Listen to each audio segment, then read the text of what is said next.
zamankii nabigeena calayhi salaatu wasalaam waxaa kor maray iimaanka iyo maaragtaan tacalluqa dadku ilaahay ila leeyihiin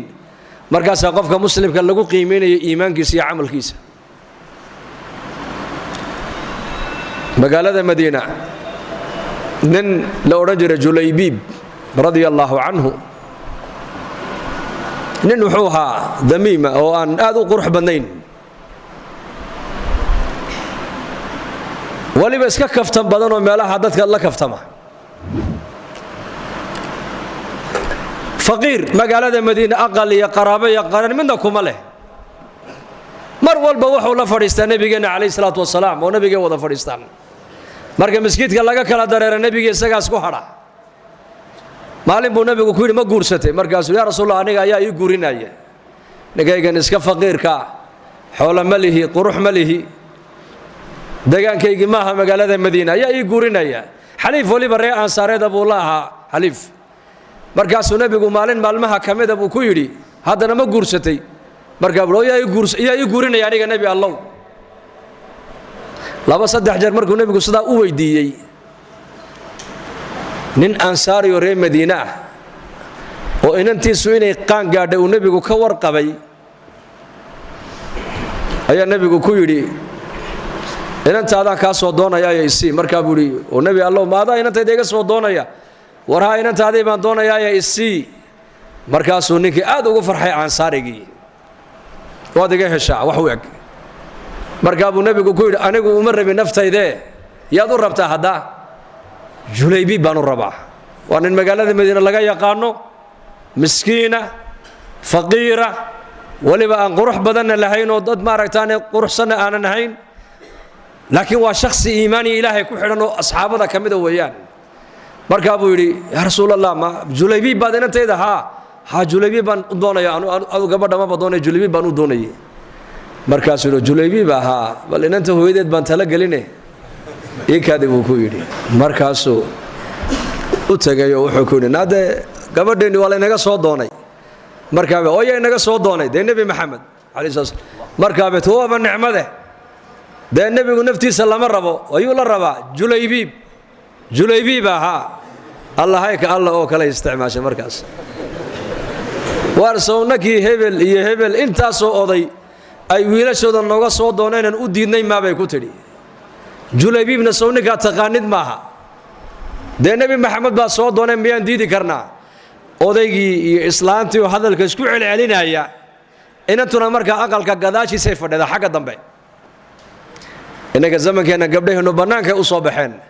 laakiin zamanka dadku way fiicnaayeenoo gabadhu aqalka kamay soo baxayn gabadhu ma soo haasawo tagayn gabadhu raga ma soo eeganayn gabadha waxa uu soo haasaawayay aabaheed gabadha waxa uu haasaawayay adeerkeed gabadha waxa uu maqnaa walaalkeed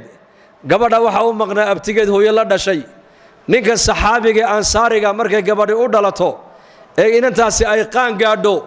ay nabiga u sheegi jireen ku oran jireen nabi Allah inantaydii way qaan gaadhay haddaad adigu adoonaysana waa ku diyaar haddaad cid u rabtana nabi Allah cidaad u ishaartaba waan u guurinay soo sheeg bay oran jireen sidaas markaa nabigu ku ogaaday gabadha inay qaan gaadhay dadna inanto xagga dambe fadhida ayaa ku tiri ma nabi maxamed oo ikiin weydiistay baad maya ku celinaysaan bay ku tiri de nabigu kuma rabe Julaybiib buu ku rabaa lagu yiri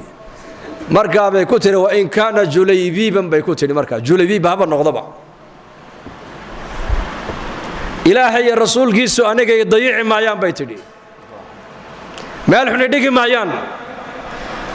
marba nabi maxamed hadduu ikiin weydiistay waa ku kalsoonahay bay tiri ilaahay ma dayacayo ibixiya markaasa ninkii saxaabigii baa nabiga u yimiday yaa rasuulullah gabadhii waad naga heshaa ninkaad sheegaysay bay yidhahdeen waa ku daaqnay sii markaa buu nabigu u yeedhay saxaabadii war Julaybiib gabadh baa la siiyey bal ha loo gurmado markaa nin walba wuxuu hayay buu siiyey war bal waa kan aqalkii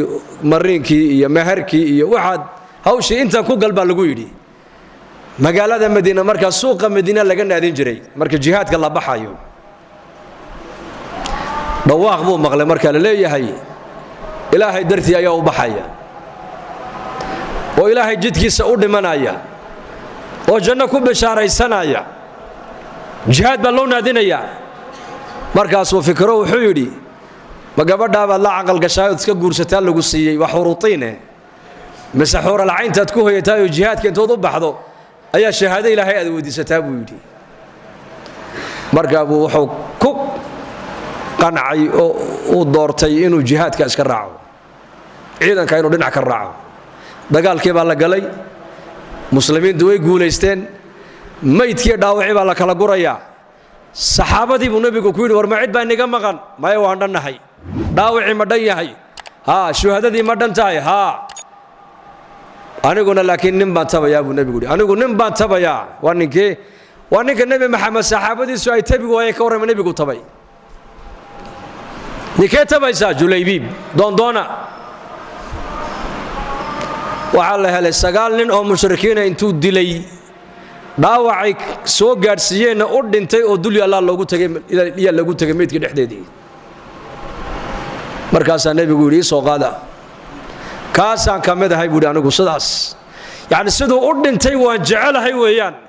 sidaan rabay buu u dhintay haddaan dhiman lahaa siduu u dhintay baan u dhiman lahaa weeyaan macnuhu haadaa minii wa ana minhu baa nebigu yidhi calayhi salaatu wasalaam uu soo qaaday nebigu intii qabriga loo qodaayo dhulka ma dhigin meydkiisa xataa baa la yidhi nebi maxamed dhabtiisuu ku haya dhabtiisa bal fiirso gabadhii buu nebigu xasuustay markaa buu yidhi ilaahow gabadha uu ninka uu ka dhintayna ilaahow nolosha cidhiiri ha ka gelin arsaaqadana se roobka kaga dhig buu rasuulku yidhi gabadh waxay noqotay barakaysan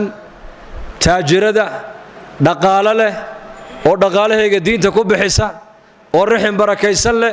markaasay odhan jirtay ducadii nebi maxamed waa kaas waan ka faa'iidaystay